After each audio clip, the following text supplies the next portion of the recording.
I sat frozen in the bank office, the fluorescent lights above casting a harsh glow on the desk as my hands trembled, gripping the thick stack of statements. The bank representative, a middle-aged woman with a gentle yet firm voice, looked at me with sympathy. "We understand this is a shock, but these credit cards are all in your name, and the outstanding balance has reached $52,700. The payments have been overdue for 3 months. I blinked, trying to steady my breath. There must be a mistake. I only have one credit card and I hardly use it. She silently slid the documents toward me, her finger pointing at a series of signatures on the credit applications. "According to our records, your husband added you as an authorized user. These are your signatures on the applications." I stared at the handwriting on the paper. It looked like mine, but something was off. The strokes were too sharp, the signing motion too rushed, missing the familiarity of the thousands of times I had written my own name. A chilling sensation spread through me. "I never signed these forms," I whispered, my voice catching in my throat. The bank representative frowned, her expression shifting from sympathy to concern. "Then this may be a case of identity fraud. However, the issue is that, according to our records, many of these transactions were made from your home address. That means, under the law, you are still responsible for the debt." I couldn't believe what I was hearing. Just 4 days ago, my husband, Ethan Parker, the man I had trusted completely, had packed his suitcase and disappeared from my life without a single explanation. He left no goodbye, no argument, no warning signs. Only a note on the kitchen counter. "I found someone who understands me better. Don't try to contact me. I'll handle the divorce paperwork." My mind spun. Ethan hadn't just left, he had abandoned me with a mountain of debt. The small house we had built together in the Seattle suburbs might no longer be mine. I swallowed hard, trying to maintain composure in front of the bank representative, but this reality was too overwhelming. As I drove away from the bank, my hands gripped the steering wheel tightly, my vision blurred with unshed tears. I couldn't fall apart. I still had Noah, my 11-year-old son, the only thing in my marriage that truly mattered. I couldn't let him lose his stability because of Ethan's reckless actions. My phone buzzed just as I stopped at a red light. A message from an unknown number. "Mia, this is Lauren. Ethan told me you were controlling with finances and wouldn't let him be free, but now I know the truth. If you want to know what he's really done, call me." Lauren. I shut my eyes, my heart pounding in my chest. The name Ethan had muttered in his sleep twice months ago. I had reassured myself that it meant nothing. I had convinced myself that I had nothing to worry about. I was wrong. I didn't call right away. I needed time to breathe, to process everything that had just happened. But one thing was clear. If Ethan had lied to me about money, this was only the tip of the iceberg. I drove home in tense silence, my mind racing. The message from Lauren still glowed on my screen, a warning of the secrets I had yet to uncover. I didn't respond immediately. Not because I didn't want to know the truth, but because I needed to gather myself before facing it. What Ethan had done was already cruel enough. I wasn't sure how much more I could take. As I stepped through the front door, I saw Noah sitting on the couch, eyes glued to his laptop screen, diligently finishing his homework. He looked up at me. "Mom, why are you home late?" I set my bag down on the table, forcing my voice to stay steady. "I had some things to take care of." Noah studied me for a long moment, his gaze too perceptive for his age. He could sense my tension. "Did Dad call you?" His question made me pause. I took a deep breath, then sat down next to him. "Dad is busy with his own things, but everything will be fine, don't worry." Noah didn't say anything else, he just nodded slightly. I knew he didn't fully believe me, but he also didn't want to push me further. After tucking Noah into bed, I sat at the kitchen table, my hands trembling as I picked up my phone and finally pressed the call button. The phone rang several times before a woman's voice answered. "Hello. It's me, Mia." There was a brief silence before Lauren responded. "I wasn't sure if you'd want to talk to me." I gripped the phone tightly. "I want to know the truth." Lauren sighed. "Ethan didn't just leave Mia, he had been planning this for a long time. I don't think he simply wanted a divorce. He wanted to make sure you couldn't stand on your own after the marriage." A cold shiver ran down my spine. "What do you mean?" "He told me you refused to work, spent recklessly, and controlled all the finances. I believed him. But recently I started noticing things that didn't add up." I clenched my fists. "What did you find?" Lauren hesitated before answering, her voice shaking. I found his financial documents. Ethan has been withdrawing money from your joint savings account for months. He also has a secret account that you might not be aware of. I froze. My whole body felt numb. I closed my eyes, trying to suppress the panic rising inside me. Lauren continued, and he also took out a loan using your house, Mia. My eyes flew open. What did you just say? A second mortgage. Around $35,000. I don't know exactly what he spent it on, but I found cash withdrawal receipts. The money is gone. No. This couldn't be happening. I shot up from my chair, my heart pounding. Ethan had taken out a loan against my house without me knowing. But how was that even possible? I never signed any documents for such a loan. I can send you copies of what I found, Lauren said, her voice filled with regret. I know I trusted the wrong person. And I'm sorry. I didn't know what to say. Anger surged through me, but so did fear. If Ethan had planned this for months, I had only uncovered the tip of the iceberg. I ended the call with Lauren and immediately opened my laptop, logging into our joint bank account, and just as she had said, our savings were completely wiped out. A suspicious transaction stood out in the statement. Internal transfer. $35,000. I checked our other accounts and made an even more horrifying discovery. Ethan had changed my contact information with the bank. My phone number was no longer linked to our account, meaning I hadn't received any alerts about these changes. I nearly threw my phone on the table in frustration. Ethan hadn't just left. He had erased everything before walking away. I needed help. I picked up my phone and searched for a contact I hadn't called in years. Jessica Carter.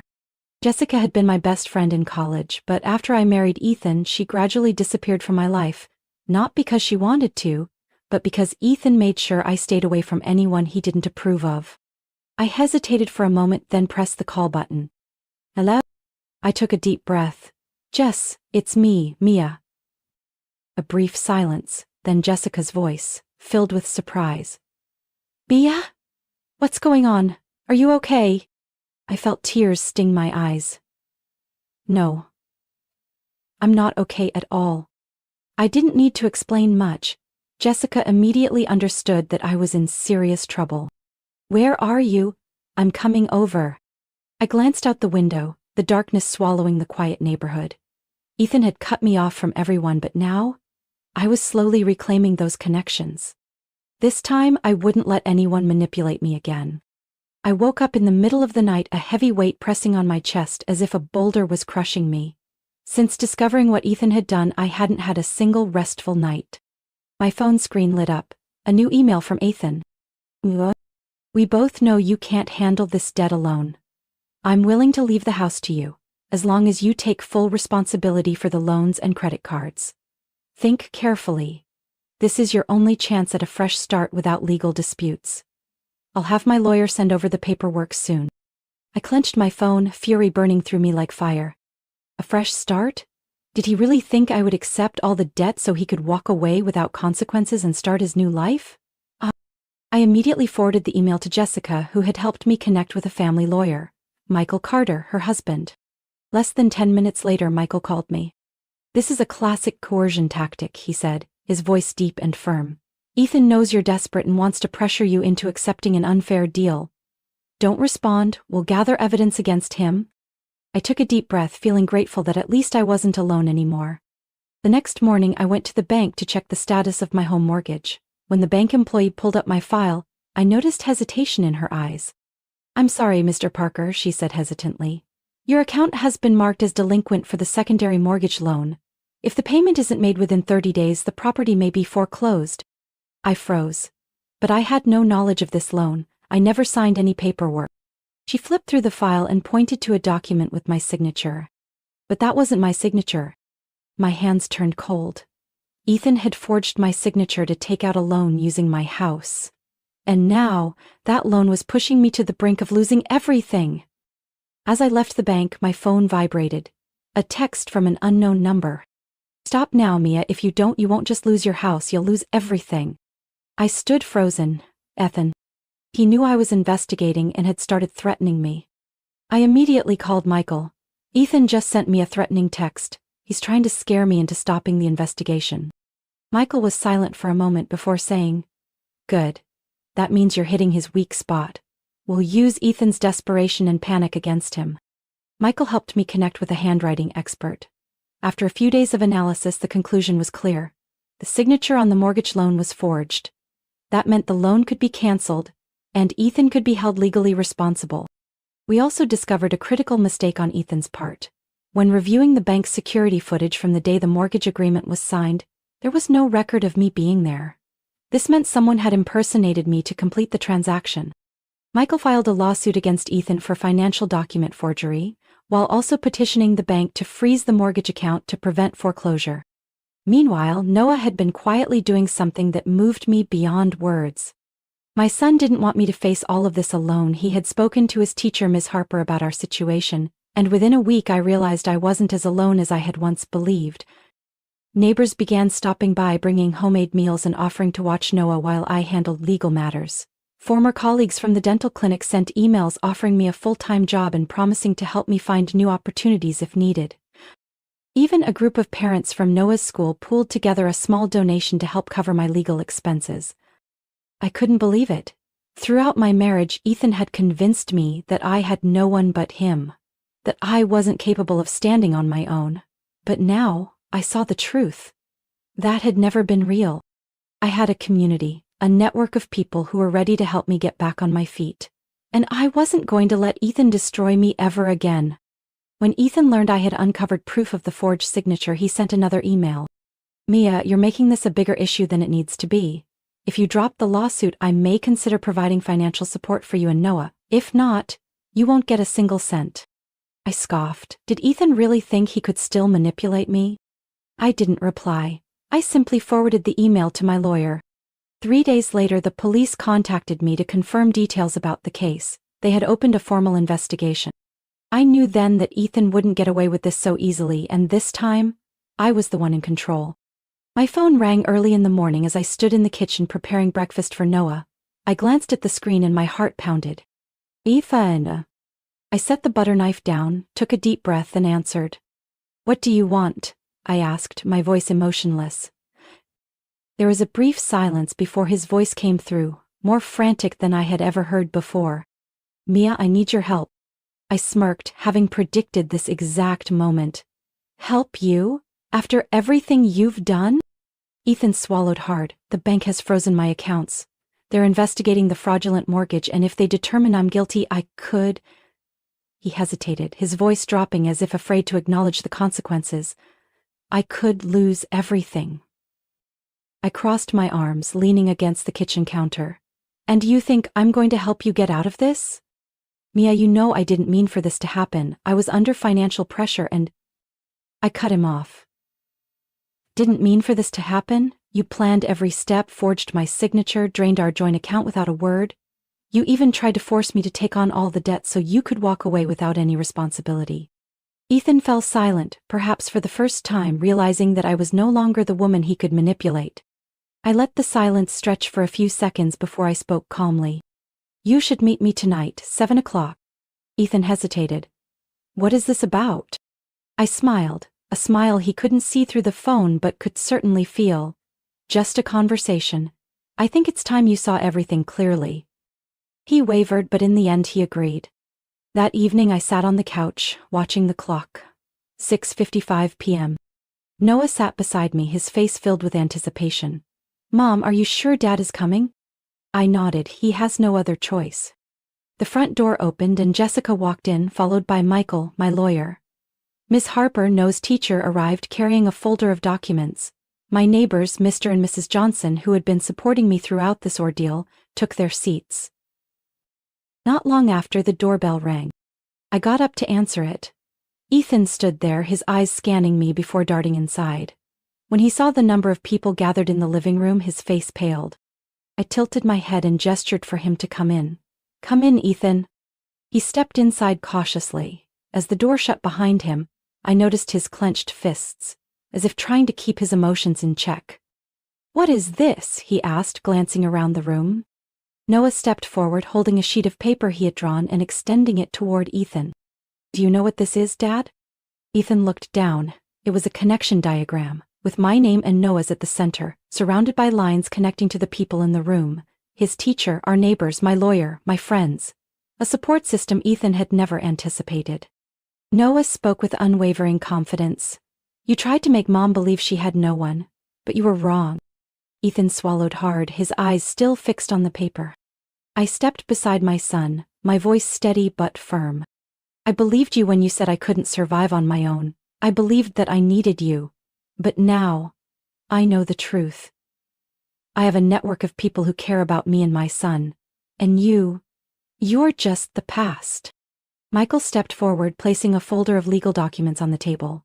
"We've gathered enough evidence of signature forgery, financial fraud, and deliberate financial deception against Mia. The bank's investigation will conclude soon, and I believe you'll be receiving a court summons very shortly." Ethan took a step back. "Mia, you don't have to do this." I crossed my arms, meeting his gaze. "I'm not doing anything. This is the consequence of your actions." Ethan looked around as if searching for an ally, but every gaze in the room was directed at me, filled with unwavering support. Finally he exhaled sharply, defeat evident on his face. "I just wanted another chance." I shook my head. "You had your chance, and you threw it away." Ethan had nothing left to say.